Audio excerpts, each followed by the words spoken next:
ভারতীয় জনতা পার্টির প্রদেশ কার্যালয় থেকে মিলিত হয়েছি। আমাদের আজকে সারাদিনই সুশিক্ষণ দিবস, অটলজির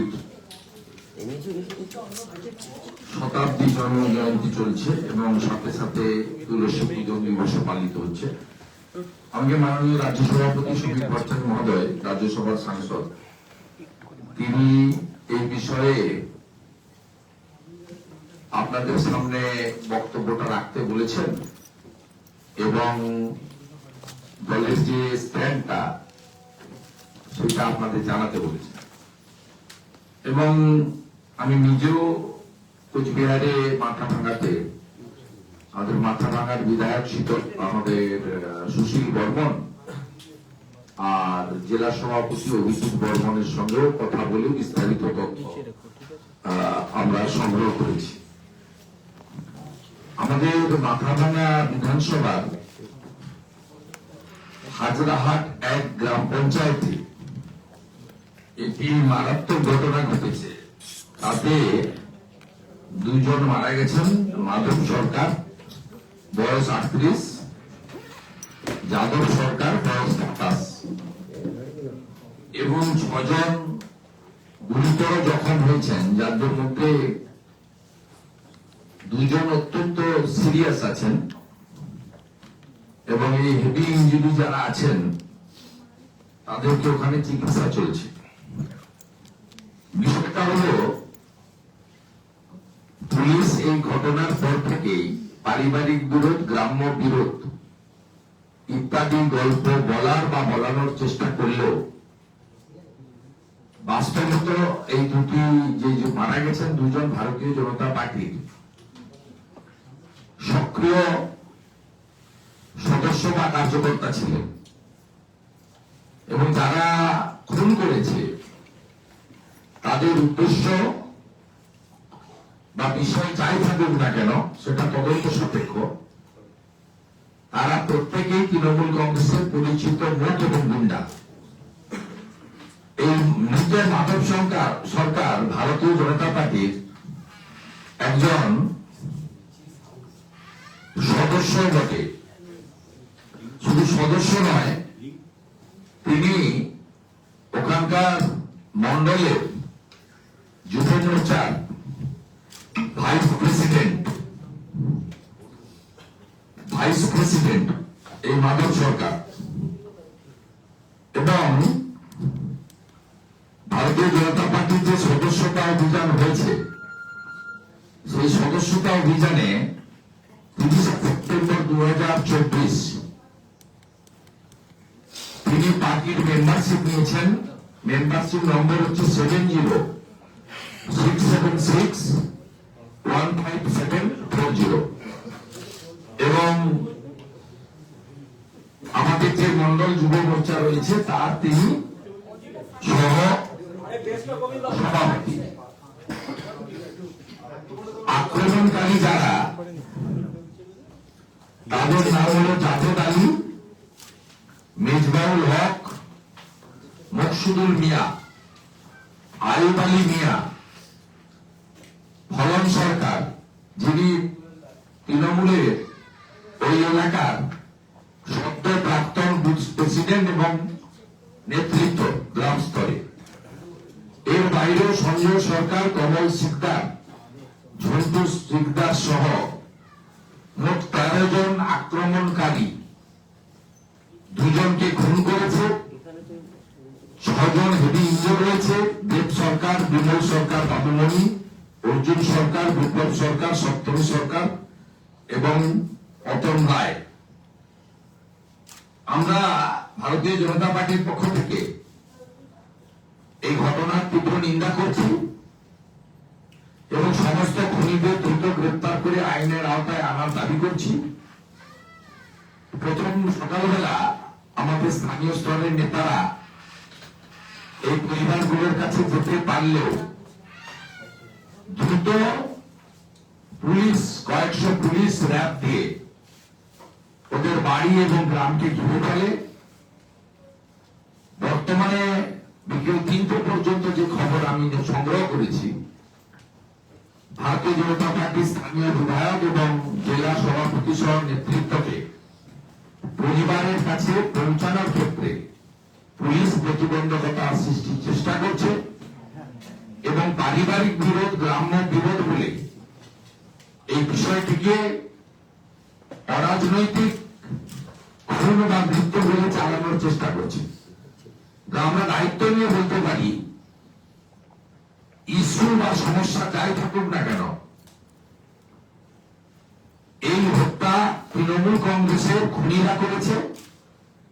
আর যারা খুন হয়েছে, নির্মম হত্যা হয়েছে, তারা ভারতীয় জনতা পার্টির সক্রিয় কর্মী, সদস্য, কার্যকর্তা এবং মাধব সরকার আমাদের মন্ডল স্তরের অন্যতম প্রমুখ নেতৃত্ব, যুব মোর্চার ভাইস প্রেসিডেন্ট। আমরা নিরপেক্ষ তদন্ত দাবি করছি। পুলিশকে বলবো, লুকানোর চেষ্টা করবেন না। যে 13 জনের বিরুদ্ধে স্পেসিফিক অভিযোগ, প্রত্যেককে গ্রেপ্তার করার ব্যবস্থা করুন। আর পরিবারের পাশে ভারতীয় জনতা পার্টি দাঁড়াবে। আপনারা আজকে না ঢুকতে দিলেও কালকে ঢুকবে আমাদের এমএলএরা, আমাদের জেলা সভাপতি। আমরা পরিবারকে সব রকম সাহায্য করব। আর পুলিশের ভূমিকায় নিষ্ক্রিয়তা থাকলে আমরা পরিবারকে সঙ্গে নিয়ে অন্য ব্যবস্থা নেওয়ার কথা চিন্তা করব। পশ্চিমবঙ্গ প্রদেশ বিজেপির পক্ষ থেকে এই ঘটনার নিন্দা, খুনিদেরকে অবিলম্বে গ্রেপ্তারের দাবি, পুলিশের এই ধরনের সত্যকে চাপা দেওয়ার অপপ্রয়াসের প্রচেষ্টা থেকে বিরত হওয়ার জন্য আবেদন এবং পুরো ভারতীয় জনতা পার্টি এই পরিবার দুটির সঙ্গে এবং আহতদের সঙ্গে আছে, এটা জানানোর জন্যই আজকের এই প্রেস বার্তা পশ্চিমবঙ্গ প্রদেশ বিজেপির পক্ষ থেকে আমি আপনাদেরকে জানালাম। এটা কি সেন্ট্রাল এজেন্সির তদন্তের দাবি রাখছেন? এবং আমরা এখনই বলবো না, পরিবারের সঙ্গে কথা বলবো। আমরা প্রথমে পুলিশকেই দাবি করছি যাতে 13 জনকে গ্রেফতার করে পুলিশ যদি স্পেসিফিক খুনের মামলা করে রিমান্ডে নেয়, আমরা দেখতে চাইছি। দেখার পরে নিশ্চিতভাবে পরিবারের সঙ্গে আলোচনা করে বিচার পাইয়ে দেওয়ার জন্য এর আগে বহু নজির রয়েছে। ভারতীয় জনতা পার্টি এই আইনি লড়াইতে যে কোনো নাগরিকের পাশে দাঁড়িয়েছে। আর যিনি যারা মারা গেছেন তারা বিজেপি পরিবারের সদস্য, তাদের পাশে তো দাঁড়াবেই। তাদেরকে নানাভাবে পরিবারগুলির পাশে সহযোগিতার হাত বিজেপি পৌঁছবে। কিন্তু পোস্টপোল ভায়োলেন্স থেকে শুরু করে এখনো পর্যন্ত যত কর্মীরা মারা গিয়েছেন বিজেপি, পুলিশের কোনো সদর্থক ভূমিকা দেখা যায়নি এতদিন ধরে। তো এটা বিশ্বাস কি করে রাখতে পারি? এই জন্যই 5 ম্যান বেঞ্চেসের যে জাস্টিস বিন্দালের নেতৃত্বে যে কমিটি হয়েছিল, তারা জাতীয় মানবাধিকার কমিশন সহ একাধিক নিরপেক্ষ সংস্থাকে দিয়ে ফ্যাক্ট ফাইন্ডিং করিয়ে সিবিআই কে ট্রান্সফার করেছিল মামলাগুলি। 61টা সিবিআই মামলা হয়েছে এবং তার মধ্যে 10টার বেশি মামলা শুধু কোচবিহার জেলায়। এবং যে 15 জনকে নটোরিয়াস ক্রিমিনাল বলে ঘোষণা করা হয়েছিল হাইকোর্টে, মানে এনএইচআরসি বা ফ্যাক্ট ফাইন্ডিং কমিটির রিপোর্টে, তার মধ্যে উদয়ন গুহরাও ছিলেন। আবির্ভাবে বীরভূম, কোচবিহার এবং দক্ষিণ 24 পরগনা জেলাতে কুখ্যাত গুন্ডারা সেদিনও সক্রিয় ছিল, আজও সক্রিয়। কিন্তু এক্ষেত্রে তো এখনো পর্যন্ত কোনো ব্যবস্থা নেওয়া হলো। শওকত মোল্লা, উদয়ন গুহ, তাদের বিরুদ্ধে কোনো ব্যবস্থা হবে। ব্যবস্থা নেওয়ার জন্য লড়াই চলবে। যে এজেন্সি তদন্ত করবে না কেন, এটা কোর্টের নির্দেশে হচ্ছে। আমরা বা ক্ষতিগ্রস্ত পরিবার যদি সন্তুষ্ট না হয়, কোর্টে যাবে। কোন এজেন্সি তদন্ত করবে এটা বিজেপি বলে দেয়নি। আমরা নিরপেক্ষ তদন্ত চেয়েছিলাম, কোর্ট সিবিআই কে দিয়েছে। সিবিআই কাজ করেছে, 400 জনকে অ্যারেস্ট করেছে, চার্জশিট করেছে। বীরভূমে যারা বেল পেয়েছিল সুপ্রিম কোর্টে গিয়ে তাদের বেল ক্যান্সেল করে দিয়েছে। সিবিআই এই রাজ্যে কনভিকশন হচ্ছে না বলে, ট্রায়াল হচ্ছে না বলে, পোস্টপোল ভায়োলেন্সের 18টা মামলা পশ্চিমবঙ্গের বাইরে অন্য রাজ্যে নিয়ে যাওয়ার জন্য সুপ্রিম কোর্টে গেছে। সেটা সিবিআই তার কাজ করছে।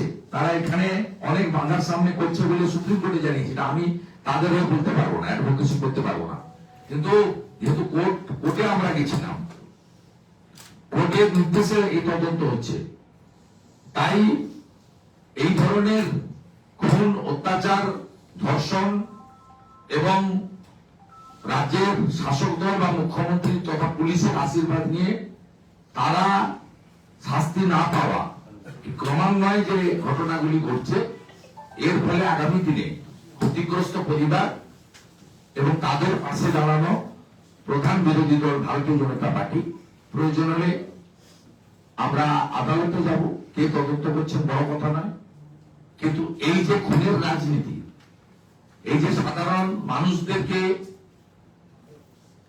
দলিত পরিবার, রাজবংশী পরিবার, আদিবাসী পরিবার বিভিন্ন জায়গায় যেভাবে তাদের উপরে অত্যাচার করা হচ্ছে, বাংলাদেশের বর্ডার জেলাগুলিতে এবং বিশেষ করে বীরভূম, দক্ষিণ চব্বিশ পরগনা, কোচবিহারে এবং উত্তর চব্বিশ পরগনার সুন্দরবন এলাকায়, সন্দেশখালী থেকে শুরু করে একাধিক এলাকায় যে ধরনের এই র্যাকেট আবার সক্রিয় হয়ে উঠেছে, এটা পশ্চিমবঙ্গের সাধারণ নির্বাচনের আগে একটি অশনি সংকট বলে আমরা মনে করি। অন্য একটা বিষয়, বাসন্তীতে একটা মর্মান্তিক ঘটনা ঘটেছে, সেখানে তৃণমূলের বাড়ি মানে শুকোতে দেওয়া হয়েছিল বোমা এবং সেটা পেটে একটা বাচ্চা জখম হয়েছে, তার আঙুলে, চোখে ব্যাপক জখম হয়েছে। হ্যাঁ, এখন শুকাতে হবে তো, ভোট আসছে, শুকাতে তো দিতেই হবে। এই জন্য তো আমরা বলেছি এই পুলিশের নাম হচ্ছে মমতা পুলিশ, এদের দিয়ে পশ্চিমবঙ্গে নিরপেক্ষ নির্বাচন হতে পারে।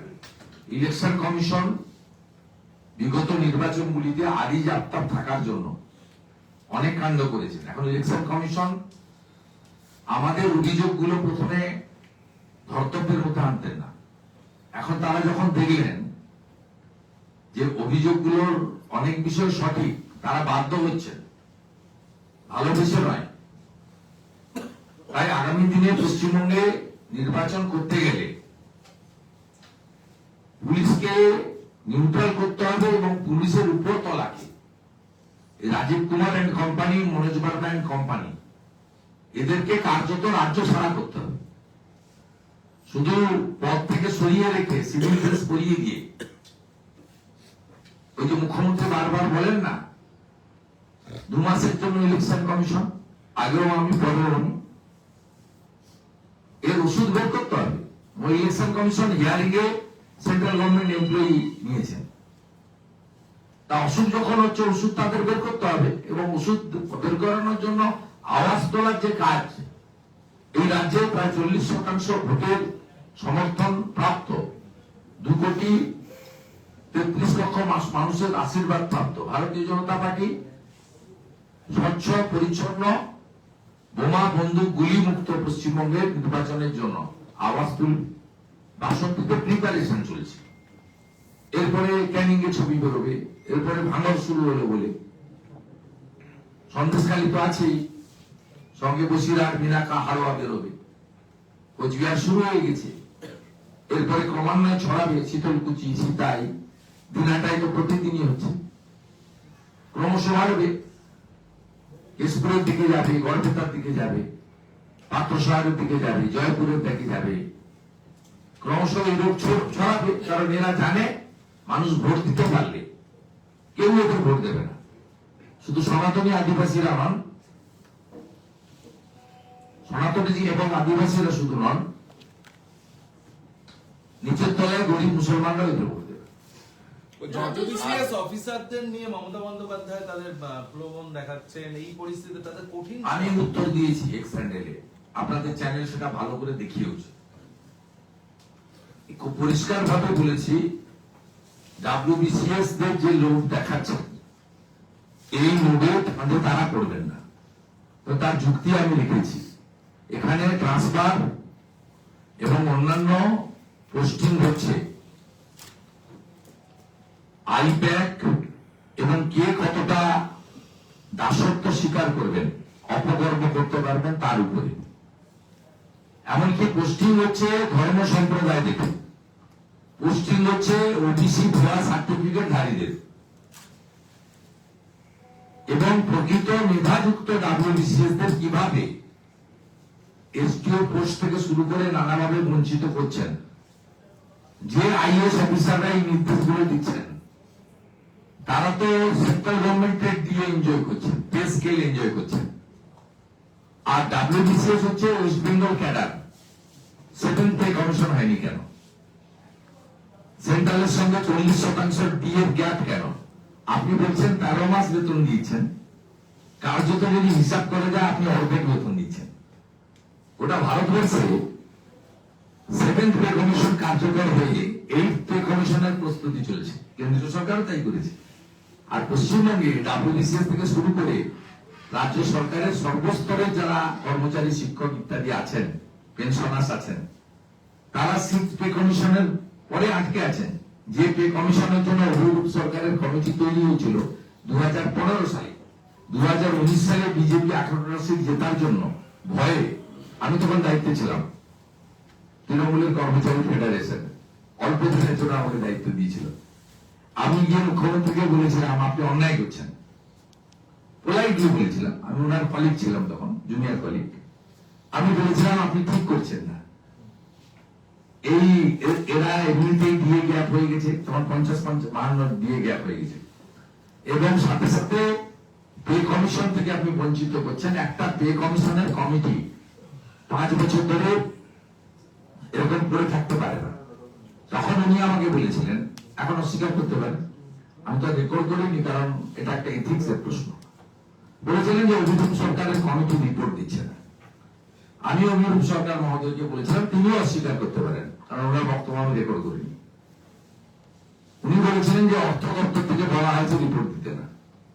এই কথাটা আমি বলার পরে 2019 সালে ডিসেম্বর মাসের প্রথম সপ্তাহে নেতাজি ইন্ডোর স্টেডিয়ামে কর্মচারীদের সমাবেশ করা হয়, যার মধ্যে মানে ব্যবস্থাপক আমি ছিলাম।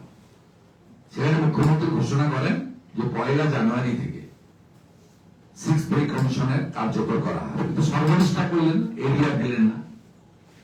আমার আপত্তি ছিল, শুনলেন না, এরিয়া দিলেন না, এবং ডিএ কে তুলে দিয়ে বললেন ডিএ আমি মার্চ করে দিলাম আর ডিএ দেব না। যে লড়াই এখনো চলছে, সুপ্রিম কোর্টে চলছে, পরে ঠেলায় না পড়লে বিড়াল গাছে ওঠে না। 2%, 3% করতে করতে 20% দিয়েছেন, 40% গ্যাপ লেটেস্ট। এই তো পশ্চিমবঙ্গের বিডিও থেকে শুরু করে সকলের অবস্থা, পশ্চিমবঙ্গে যারা চাকরি করে। ওটা ভারতবর্ষে 7th পে কমিশন কার্যকর করে 8th পে কমিশন তৈরি হয়ে গেছে। আর এখানে 7th পে কমিশন, আমি মনে করি 6th পে কমিশনেরও তো সামান্য বৃদ্ধি হয়েছে। ওটা তো বাজেট ডিসিশন ছিল, অ্যাকচুয়ালি এরিয়া ছিল না, ডিএ তুলে দিয়েছিল। সেটা হচ্ছে বিজেপি সেদিন 18টা সিট পেয়েছিল বলে, বিজেপির ভয়ে, পরোক্ষভাবে বিজেপির তো ক্রেডিট বলে দিতেন না। এই মুখ্যমন্ত্রী সরাসরি আমি বলতে পারি পশ্চিমবঙ্গ ক্যাডার এবং পশ্চিমবঙ্গের সর্বস্তরের কর্মচারী এবং পশ্চিমবঙ্গ সরকারের পোষিত সমস্ত সংগঠন মানে সংস্থার কর্মচারী এবং সেবাদানকারীর বিরোধী মুখ্যমন্ত্রী। ন্যাশনাল হেলথ মিশন তার যে অ্যাম্বুলেন্স গুলি রয়েছে রাজ্য জুড়ে, সেখানে দেখা যাচ্ছে মমতা বন্দ্যোপাধ্যায়ের ছবি একটাই ছবি, 60% টাকা ভারত সরকার। যত মেডিকেল কলেজ হয়েছে নরেন্দ্র মোদীর জন্য হয়েছে। নরেন্দ্র মোদীজি আসার পরে পলিসি ছিল দেশের প্রত্যেকটা জেলায় একটা করে মেডিকেল কলেজ হবে, প্রত্যেকটা জেলায় একটা করে মেডিকেল কলেজ হবে। সেখানেও ভারত সরকার 75 ভাগ টাকা দিয়েছেন, 25 ভাগ টাকা। এমনকি তামিলনাড়ু তো প্রধানমন্ত্রী মুখ্যমন্ত্রী যৌথ উদ্বোধন করেছেন। এখানে যেখানে যেখানে যা ছিল সব নিজে উদ্বোধন করে দিয়েছে। ঠিক একইভাবে যে অ্যাম্বুলেন্স গুলো নেমেছে জাতীয় স্বাস্থ্য মিশনের টাকায়, তার 60 ভাগ টাকা ভারত সরকারের। আমি জেপি নাড্ডাজিকে অ্যাম্বুলেন্সের ভিডিও কপি তুলে ইতিমধ্যে কমপ্লেন পাঠিয়েছি। শুধু তাই নয়, প্রধানমন্ত্রী যে সৌর আলো স্কিম অরুণোদয়, সম্প্রতি মুখ্যমন্ত্রী তার নাম চুরি করেছেন। তিনি আলো স্কিম নাম দিয়ে যে স্কিম চালাতে চেয়েছেন, আলো স্কিম নাম দিয়েছেন অরুণোদয়। এইভাবে প্রত্যেকটা ইস্যুতে আপনি দেখবেন জানুয়ারি মাসে কিছু বার্ধক্য ভাতা এবং উইডো পেনশন তিনি ডিক্লেয়ার করবেন, যেগুলো পড়ে আছে পেন্ডিং। সেগুলো কার টাকা? উনি ভিডিওদের দিয়ে 4 বছর ধরে সার্ভে করেছেন যে রুলসের আওতায় যে আপনার ওল্ড এজ, উইডো, ডিসেবল যে পেনশন স্কিম, তার মধ্যে কতজন নিচ্ছেন না, কতজন মারা গেছেন, কতজন ছেড়ে দিয়েছেন, তাদেরকে সংখ্যাটা বের করে রেখেছেন, জমিয়ে রেখেছেন, যার 1000 টাকা 800 টাকা দেয় ভারত সরকার, 200 টাকা দেয় রাজ্য সরকার।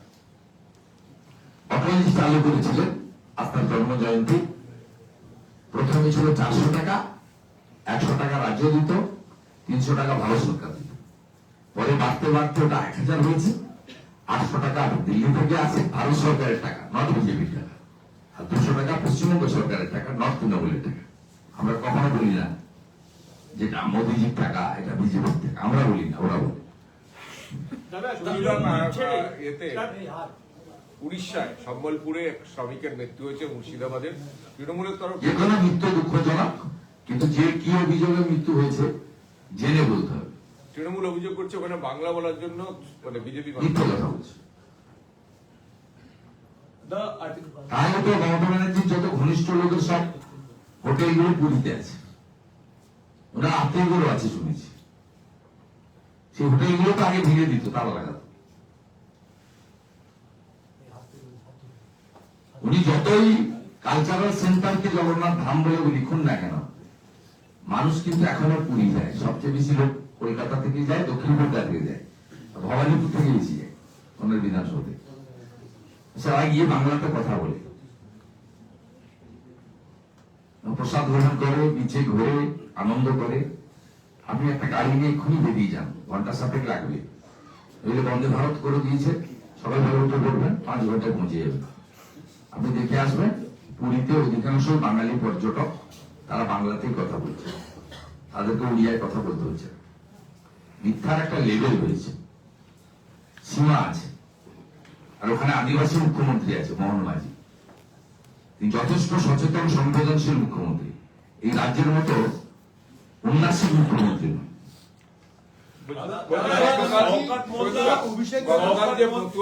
মতুয়াবাড়ির যে ঝামেলা, তাতে মমতা ঠাকুরের তরফ থেকে কমপ্লেন করা হয়েছে এবং তাতে এফআইআর এর প্রথম নাম হচ্ছে কেন্দ্রীয় মন্ত্রী শান্তনু ঠাকুর।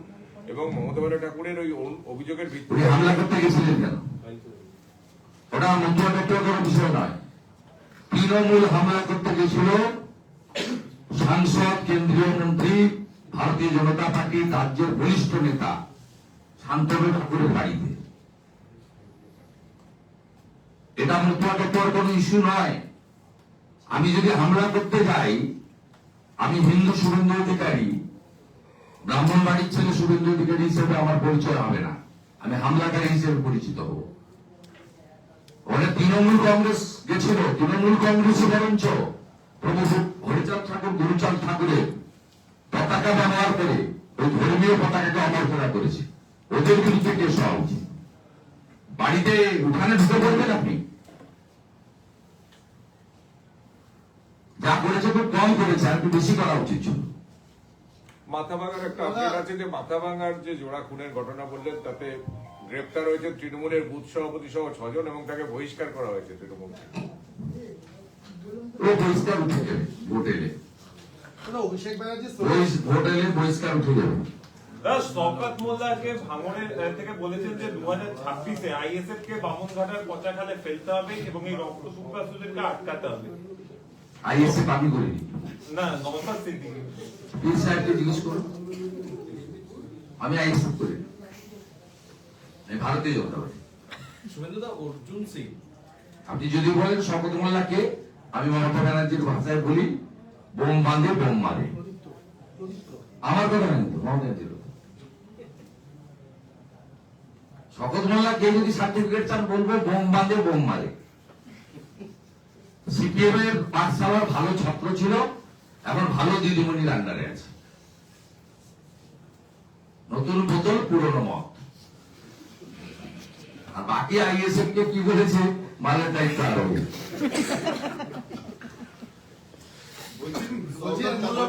যখন উঠে এলো, জাহাঙ্গীর খান, শওকত মোল্লা প্রত্যেকেই কোনো না কোনো ভাবে জড়িত রয়েছে বিভিন্ন অপ্রীতিকর কাজের সঙ্গে। আপনি বিরোধী দলনেতা হিসেবে কি ইলেকশন কমিশনের কাছে আবেদন করবেন যে এদেরকে ভোটের সময় নজরবন্দি করা হোক? কি আবেদন করবো? একেবারে বিজেপি করবে। বিরোধী দলনেতা তো তার একটা পোস্ট আছে যাতে ভোটারদের নাম ঠিক থাকে, অবৈধ ভোটারের নাম বাদ যায়। কিন্তু সম্মিলিতভাবে ভারতীয় জনতা পার্টি কি করবে ঠিক সময় বলবে, এবং ইলেকশনের প্রসেসের মধ্যে গুন্ডা তালিকা দেওয়া হয়। গুন্ডা তালিকা দিতে গেলে শুধু রাজনৈতিক প্রতিদ্বন্দ্বীর নাম দেওয়া যায় না, তার ব্যাকগ্রাউন্ড দিতে হয়। যাদের ব্যাকগ্রাউন্ড গুলো আছে ভালো, সেই ব্যাকগ্রাউন্ডের তথ্য দিয়ে বিজেপিও দেবে, গুন্ডা গুন্ডাই হয়। দাদা দুটো বিষয় নিয়ে একটু জিজ্ঞেস সঠিক সময় ভালো গেছে, ওয়েট এন্ড সি, হারিয়ে হওয়ার দরকার নেই। অর্জুন সিং বলছেন যে জয় বাংলা বললে এবার বেটা। অর্জুন সিং এর বক্তব্য যেহেতু জেহাদিদের এই কথা শোনা আমি মন্তব্য করবো না, এটার অংশটাতে আমি কোনো মন্তব্য আমার নেই। বা গণতান্ত্রিক ভাবে পেটাতে পারেন, মানে ভোটে হারাতে পারেন, কিন্তু শারীরিক ভাবে পেটানো, মারা, এসব কথা বরঞ্চ বলতে পারেন আত্মরক্ষার অধিকার কেউ আছে। আপনি যদি আমাকে পাথর ছোড়েন, আমি তো এখন শীতকাল, আমি গুড়ের রসগোল্লা ছুড়বো না, তাহলে মাসতে গেলে যা করার করতে হবে। কিন্তু সরাসরি পেটাবো এই কথা বলতে আমি আমার মানে একমত নই। কিন্তু জয় বাংলা বাংলাদেশের স্লোগান, এটা অর্জুন সিং এর মতো ভেটারেন পলিটিশিয়ান জেনেই বলেছেন, ঠিকই বলেছেন। এটা পশ্চিমবঙ্গের স্লোগান নয়। এমনকি বাকি যা যা স্লোগান ওরা দেয় সবটাই, ইনক্লুডিং খেলা হবে, যদিও উল্টো খেলা হয়ে গেছে এই যুব ভারতী ক্রীড়াঙ্গনে, তাতে সঠিকভাবে উনি বলেছেন, উনি তথ্য সমৃদ্ধ কথা বলেছেন। সেকেন্ড পার্ট নিয়ে আমার কোনো মন্তব্য নেই, বা আমি মনে করি না গণতন্ত্রে ভোটে হারিয়ে দেওয়াটাই পেটানো। ভোটে হারিয়ে দেওয়া এবং গণতান্ত্রিক ভাবে ক্ষমতা কেড়ে নেওয়া, এটাই হচ্ছে গণতন্ত্রের লড়াইতে জয়। মল্ল যুদ্ধ করা তবে আসলে বলছি যে অভিষেক তৃণমূল এক সেকেন্ড দাঁড়াও না বাবা, চেষ্টা করছি একটা প্রশ্ন করার। আচ্ছা, বিজেপি এমএলএ কুলদীপ সাঙ্গারকে বেল গ্রান্ট করা হয়েছে, তাতে অভিষেক ব্যানার্জি বলছেন এই হচ্ছে বেটি বাঁচাওয়ের সিচুয়েশন বিজেপি শাসিত রাজ্যে, আজ এখানে জাস্টিস চেয়ে পাওয়া যাচ্ছে না। আপনার মতামত, প্রতিক্রিয়া? উনি সন্দীপ ঘোষ যখন বেল পেল তখন কিছু বলেননি, নিজের জায়গাটা ঠিক করুন। কেন বেল পেয়েছেন কোর্ট বলতে পারবে, কতদিন জেলে ছিলেন, একটা নির্দিষ্ট সময় পর্যন্ত কনভিকশন না হলে বেল টেল ইত্যাদি মিলে, যেভাবে পার্থ চ্যাটার্জি, জ্যোতিপ্রিয় মল্লিক, অনুব্রত মন্ডলরা বেল পেয়েছে। আমি এই কেস সম্পর্কে জানি না, আমি বলবো না, কিন্তু ওনারা সবসময় পশ্চিমবঙ্গে থাকেন না, পশ্চিমবঙ্গের বাইরে চলে যান। ওনারা 15 বছর রাজত্ব করার পরে বিরোধী দলের মতো কথা বলবেন না। পশ্চিমবঙ্গের স্বীকৃত বিরোধী দল বিজেপি, বিরোধী দলের ভূমিকাটা বিজেপিকে নিতে দিন। আপনারা পশ্চিমবঙ্গে 15 বছর রাজত্ব করেছেন, law and order state subject. এই রাজ্যে নারী সুরক্ষা, কন্যা সুরক্ষা তলানিতে যেদিন উড়িষ্যার অভিভাবক গ্যাংরেপে ধর্ষিতা তার মেয়েকে দুর্গাপুর আইকিউসিটি থেকে নিয়ে যাওয়ার সময় বলে গেলেন 80 লক্ষ টাকা ক্যাপিটেশন ফি দিয়ে ভর্তি করেছিলাম, কিন্তু পশ্চিমবঙ্গ কোন কন্যাদের জন্য সুরক্ষিত নয়, আমি আমার মেয়েকে উড়িষ্যা নিয়ে চললাম। সেদিন কিন্তু আপনার মুখ থেকে কোনো বক্তব্য আসেনি। আপনি যার আলোয় আলোকিত, এই রাজ্যের মুখ্যমন্ত্রী তথা পালিতভাবে আপনার পিসিমা, তিনি দার্জিলিং এ বেড়াতে যাওয়ার সময় দমদম এয়ারপোর্টে দাঁড়িয়ে বলেছেন রাত্রে মহিলাদের যাওয়া উচিত হয়নি, এত রাত্রি পর্যন্ত বেরোনো উচিত নয়। রাজ্যের মুখ্যমন্ত্রী বলছেন এই সরকারি আর্জিকরের পরে সুপ্রিম কোর্টের ধাতানিকে প্রত্যাহার করেছে। আলাপন ব্যানার্জিকে দিয়ে বলেছিলেন যে আফটার রিভিউ মেয়েরা কাজ করবে না, লিখিত ভাবে দিয়েছিলেন। সুপ্রিম কোর্ট ধাতানি দেওয়ার পরে ওটা প্রত্যাহার করে। আপনাদের মুখ্যমন্ত্রী, পশ্চিমবাংলার মুখ্যমন্ত্রী, আপনার নেত্রী এবং আপনার ব্যক্তিগতভাবে পিসি, তিনি বলেছিলেন মহিলাদের নিজেদের সুরক্ষাটা নিজেদের বুঝে নিতে হবে। তারপরে কোথাকার কে কুলদীপ সিংজি কি, কার কেস হিস্ট্রি কি, কেন ধরেছিল, কেন বেল পেল, এগুলো নিয়ে আপনি দিল্লিতে পার্লামেন্টে বলুন, সেখানে আপনার বলার সুযোগ রয়েছে।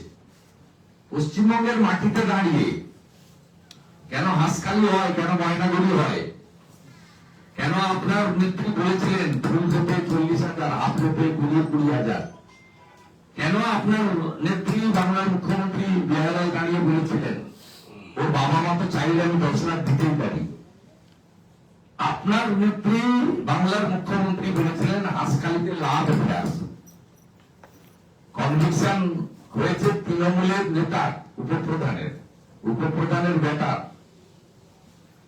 আপনাদের মুখ থেকে কোনো আওয়াজ নেই, শব্দ নেই।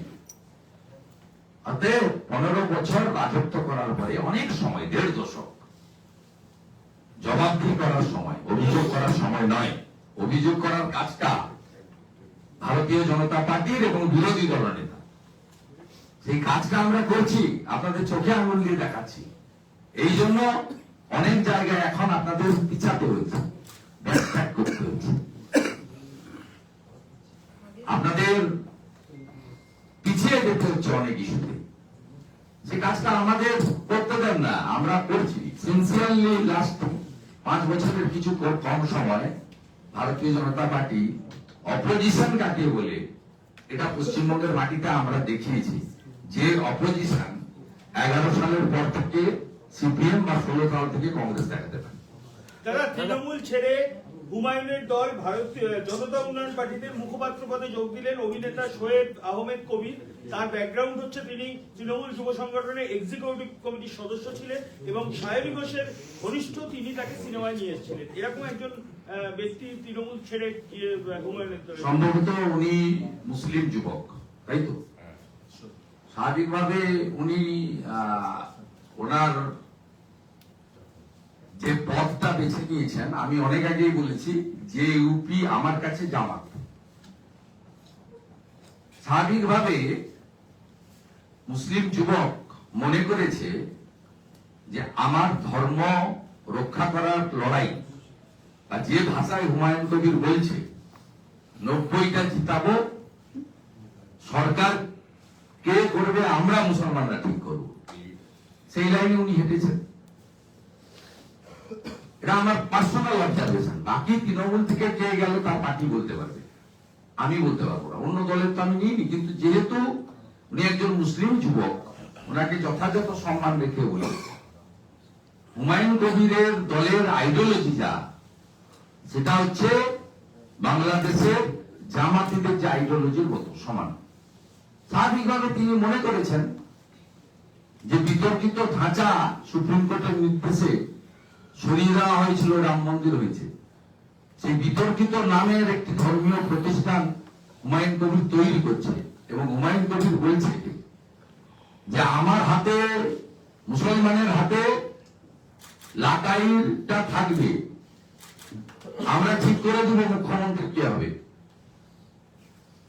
আমাদের কাছে আসতে হবে।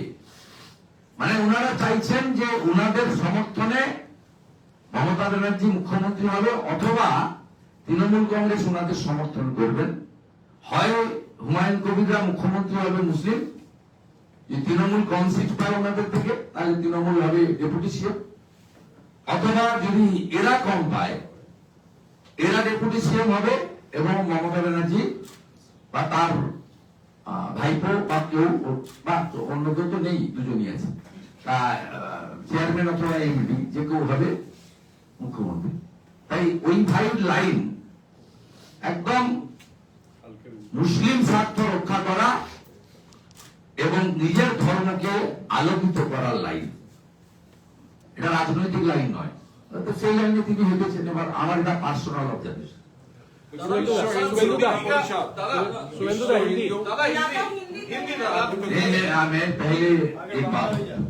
আপনারা জানেন যে গত কয়েকদিন ধরে দীপুচন্দ্র দাসের ইস্যু নিয়ে ব্যাপকভাবে আন্দোলন হচ্ছে এবং আমি স্পন্টেনিয়াসলি একটা সোমবার দিন মুভমেন্ট অর্গানাইজ করেছিলাম এবং সেই মুভমেন্ট অর্গানাইজ করার পিছনে আমার কারণ ছিল, আমি তো এরকম হঠাৎ করে রাস্তায় গিয়ে নেমে পড়ে বসে পড়তে পারি না। আমার এলওপির পোস্টটা ছোট পোস্ট, কিন্তু মর্যাদা আছে। এই পোস্টে অনেক বিদগ্ধ ব্যক্তিরা পশ্চিমবঙ্গের বসে গেছেন। আপনারা এই লোকের রুমে গেলে নামগুলো দেখবেন, অত্যন্ত রেসপেক্টেড লোকজন তারা এই চেয়ারে বসেছেন। আমি দুবার আমার অফিস থেকে ডেপুটি হাই কমিশনারের কাছে দীপু চন্দ্র দাসের মৃত্যু, তার এগেনস্টে বাংলাদেশ প্রজাতন্ত্রী বাংলাদেশ যেটা জামাতিদের হাতে চলে গেছে, মৌলবাদীদের হাতে চলে গেছে, কি কি ব্যবস্থা নিয়েছেন অ্যাকশন থেকে। এর আগে কোঅপারেট করতেন, এখন কোঅপারেট করেন না। দুটো চিঠি রেসপন্স করেননি, তারপরে সেদিন আমাকে অ্যাজিটেশন করতে হয়েছিল, যদিও আমি পিসফুল অ্যাজিটেশন রেখেছিলাম। পুলিশ 3টে ব্যারিকেড করেছিল, কিন্তু একটা ব্যারিকেডও আমি হাত দিতে দিইনি। প্রথম ব্যারিকেডের সামনেই বসে আমরা 60 মিনিট বা 45 মিনিট একটা অ্যাজিটেশন করেছি, প্রেস করেছি, শাউটিং স্লোগান দিয়েছি, লেজিটিমেট ডিমান্ড। খুব পিসফুল হয়েছে, হিউজ গ্যাদারিং ছিল। আমার সঙ্গে যতজন হাঁটার কথা তার থেকেও প্রচুর লোকজন বাড়ি থেকে, অফিস থেকে, গাড়ি থেকে নেমে আমার সঙ্গে হিন্দুরা পার্টিসিপেট করেছে। আমি সেদিন দুটো কর্মসূচির কথা বলেছিলাম। 24 তারিখ সনাতনীরা বর্ডারে বিক্ষোভ করুন, ব্যাপকভাবে হয়েছে। চাংড়াবান্ধা, ফুলবাড়ি, মালদা, নদিয়া, পেট্রোপল, ঘোষাডাঙ্গা ব্যাপকভাবে হয়েছে। অন্তত 10-12 জায়গায় হয়েছে, 4-5 জায়গায় খুব বড় আকারে হয়েছে। এবং আমি বলেছিলাম 26 তারিখে আমাকে যদি দেখা করতে না দেওয়া হয়, তাহলে আমি দ্বিগুণ সংখ্যক লোক নিয়ে এখানে এসে বিক্ষোভ করব। যাই হোক, বিলম্ব বোধকর বাংলাদেশ ডেপুটি হাই কমিশন আগামীকাল 4টের সময় আমার সঙ্গে দেখা করতে চেয়েছেন এবং এই সাবজেক্ট নিয়ে বাংলাদেশ সরকার কি কি অ্যাকশন নিয়েছেন জানাতে চেয়েছেন। সেই কারণে আগামীকালের যে বড় মোবিলাইজেশনের কথা বলেছিলাম, সেটা আমি রিকোয়েস্ট করছি, তারা আসতে চেয়েছিলেন, আসবেন না, যদি আসেন দূরে থাকবেন, আমাকে এটা পিসফুলি করতে দেন। আর সাধু সন্ত সমাজরা অনেকে আসতে চেয়েছেন, তারা আসতে পারলে ভালো, না পারলেও ভালো। যদি আসেন তারা বাইরে অপেক্ষা করবেন, আমি আপনাদেরকে প্রেসের মাধ্যমে আপনাদেরকে জানিয়ে দেবো।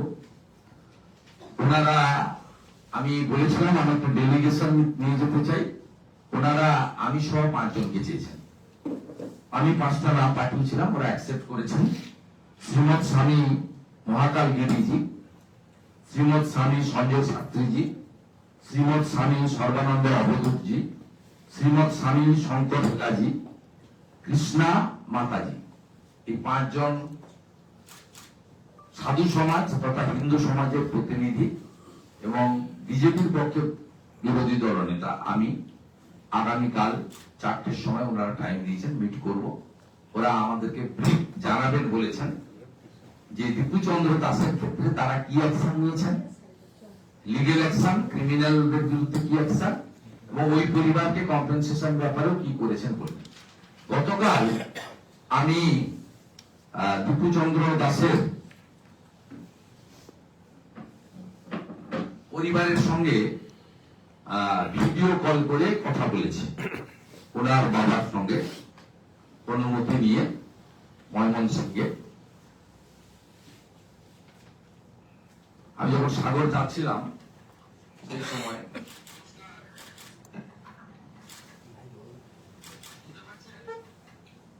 কথা বলার অবস্থায় ছিলেন না, খুব অল্প কথা বলেছেন। আপনার ভলিউমটা একটু বাড়ান। আমি পোস্ট করবো, দিয়ে দেবো, শুধু দেখানো হচ্ছে। আচ্ছা, এবারে আমি যেহেতু দেখুন, আমি এটাকে তুলনা টানছি না, কিন্তু বাবরের নামে মসজিদ হচ্ছে বাংলাদেশ থেকে মুসলমানরা অর্থ দিচ্ছে, দিতে পারে, তাদের ধর্মের ব্যাপার।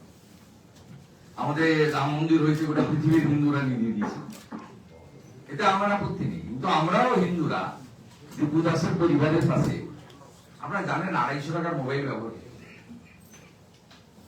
ফেসবুক চালাতো না,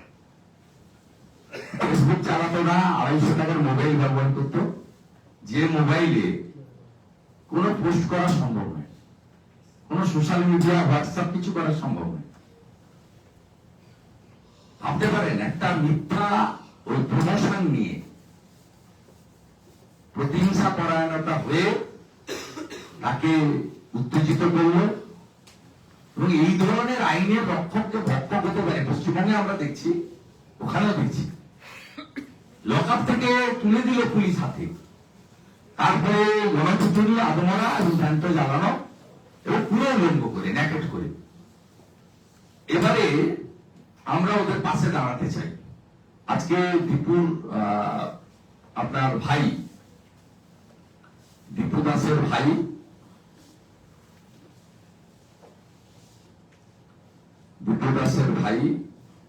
তিনি ভিডিও বার্তা করে দিয়েছেন, আমি সেটাও পোস্ট করে দিচ্ছি। তাতে তার আপনার অ্যাকাউন্ট নম্বরটাও ও নিজে মুখে বলেছে, কারণ অনেকে অনেক রকম অ্যাকাউন্ট নম্বর দিয়ে অর্থ সংগ্রহ করছে। আমি আমাদের ভারতবর্ষের এই সাইট থেকে করতে না বলবো, ওনাদের সোনালী ব্যাংকের পিএলসি তে একটা অ্যাকাউন্ট রয়েছে, এবং সেই অ্যাকাউন্ট নম্বরটা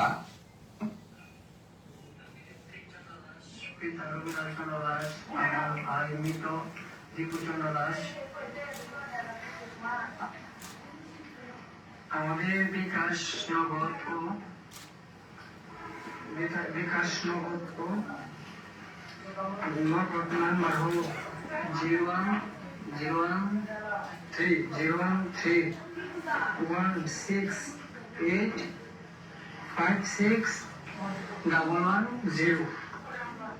ব্যাংক অ্যাকাউন্ট নাম রবিলাল চন্দ্র দাস ও মেঘনা রবি দাস। ব্যাংক অ্যাকাউন্ট সোনালী ব্যাংক পিএলসি। অ্যাকাউন্ট নাম রবিলাল চন্দ্র দাস। আমি এটা পোস্ট করে দেবো, যাতে আমাদের হিন্দু সমাজ যারা আরেকজন হিন্দুর পাশে দাঁড়াতে চান, আপনি এমনি ব্যাংক ট্রানজাকশন হয় না ফরেন মানি অ্যাক্টে, নট পারমিশন, শুধুমাত্র অ্যাকাউন্টে আপনার ফোনে দেওয়া যেতে পারে, যেটা পারমিশবল আছে। সেটা যারা ইচ্ছুক, আমি নিজেও করব, আমরা পরিবারের দায়িত্ব নেব, আমি নিজে পরিবারকে প্রত্যেক মাসেই সাহায্য করবো, করতে পারেন না। এই বিষয়টা আমার বলা ছিল, বলে দিচ্ছি। তারেক রহমান যে আজকে দেশে ফিরলেন, এটা নিয়ে কি বলবেন? তারেক রহমান আজকে দেশে ফিরলেন দীর্ঘদিন পর। খালেদিকে আমি অন্য দেশের সম্পর্কে বলতে যাব না।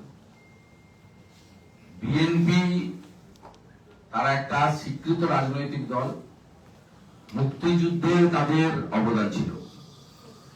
আওয়ামী লীগের অবদান বৃহৎ থাকলেও বিএনপিরও অবদান ছিল। বিএনপিকে কেউ পাকিস্তানের দালাল বা রাজাকার বলে না। এটুকু আমার একজন বাঙালি হিসেবে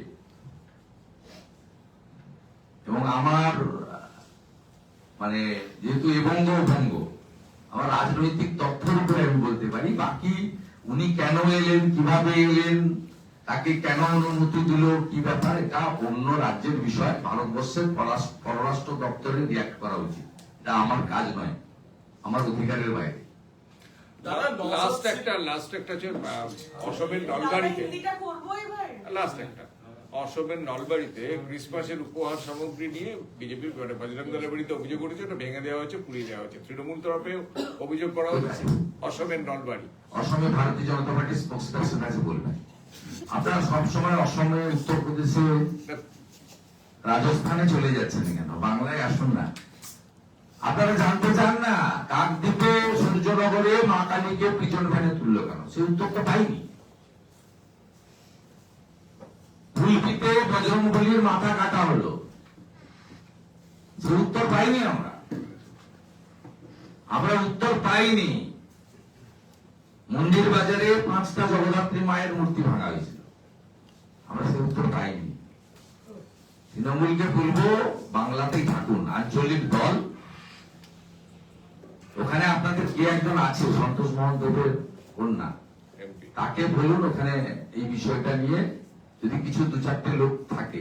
আপনারা তো এমনি জাতীয় থেকে আঞ্চলিক হয়ে গেছেন, বাংলাতেই থাকুন, পশ্চিমবঙ্গের বাইরে যাওয়ার চেষ্টা করবেন না।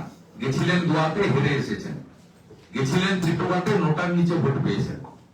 এখানেই থাকুন, মাটিতে পা রাখুন, চাঁদে হাত বাড়ানোর জন্য চেষ্টা করুন, চেষ্টা করতে থাকুন, কিন্তু মাটিতে পাটা পশ্চিমবঙ্গে রাখুন। আর এই সংক্রান্ত করে প্রশ্ন করতে গেলে গৌহাটিতে ভারতীয় জনতা পার্টির স্পোক্স পার্সনের কাছে জিজ্ঞেস করতে হবে, তিনি তার উত্তর দিয়ে দেবেন। পশ্চিমবঙ্গ বিজেপি বা আমার কাছ থেকে এই প্রশ্ন করলে আমি উত্তর দেবো। दादा नौसद सिद्दीकी का कहना है कि काफी सारे वक्फ प्रॉपर्टी है जिसमें से फिरहाद हाकिम काफी सारे प्रॉपर्टी अपने कब्जे पे रखे हैं, अभिषेक बंदोपाध्याय काफी सारे प्रॉपर्टी अपने कब्जे पे रखे हैं, क्या कहना चाहेंगे दादा? देखिए, नौशाद सिद्दीकी एमएलए के नाते एक मुस्लिम समाज की यंग लीडर के नाते वो जो बताया वाकफ को लेकर, उनका पास कोई जानकारी है, लेकिन हमारी देश की सरकार ऑनरेबल प्राइम मिनिस्टर की लीडरशिप में किरण रिजिजू जी का डिपार्टमेंट जो अमेंडमेंट आया, जो कानून में पारित हो गया और लागू भी हो गया, पोर्टल भी हमारा उम्मीद पोर्टल भी चालू है, चालू हुआ, उसका सब रजिस्ट्रेशन भी हो गया है पोर्टल। ये एक नया मकसद था, ये जो वक्फ प्रॉपर्टी जो कब्जा करके रखा है भ्रष्टाचारी लीडर लोग ने हर प्रदेश में, उसको सरकारी रजिस्ट्रेशन करा के जो यतीम है, जो हमारी मुस्लिम असहाय महिला है, बेसहारा महिला है, जिसका पास कोई फाइनेंशियल सपोर्ट भी नहीं है, कुछ भी नहीं है, उनको सपोर्ट देने का काम करे। ये वाकफ की असली इसका जो एक्ट आया है, उनका पॉलिसी यही है। इसलिए वो उन्होंने जो बताया नौशाद भाई ने, उसका पास ठोस जानकारी है, लेकिन हम लोग का पास ये जानकारी है, फिरहाद हाकिम से लेकर जावेद खान से लेकर बहुत सारा टीएमसी का मुस्लिम एमएलए, लीडर, मिनिस्टर, काउंसिलर लोग कलकत्ता और ग्रेटर कलकत्ता के बहुत सारा वाकफ प्रॉपर्टी अपने कब्जा में रखा है, आपने होटल बनाया, रेस्टोरेंट बनाया, बहुत सारा काम कर लिया। ये सीधा सीधा एक लैंड स्कैम है। दादा, दीपू चंद्र दास की मौत के सिलसिले में कल आप बांग्लादेश डेप्यूटी हाई कमीशन के अधिकारियों से मिलेंगे, उसके बारे में बताइए। मैं मिलने का कोशिश पिछले कुछ दिन से कर रहा था, वो लोग मिलने से इनकार कर रहा था, not responded my official mail, वो साइलेंट था, लेकिन वो काल से आज तक संपर्क किया। काल बड़ा प्रदर्शन होने वाला था, इसलिए काल उन्होंने बताया एलओपी +5 आप लोग आइए, बात कीजिए। जो दीपू चंद्र दास का इंसिडेंट में बांग्लादेश में हुआ, उनका जो एक्शन वो सरकार ने लिया, पुलिस ने लिया, उसका बारे में काल वो लोग हम लोग को बताएगा।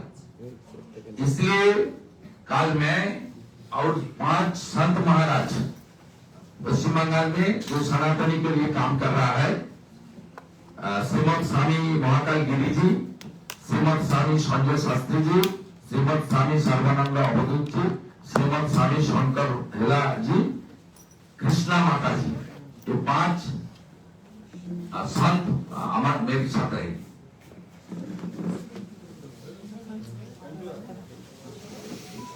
Good evening, good evening.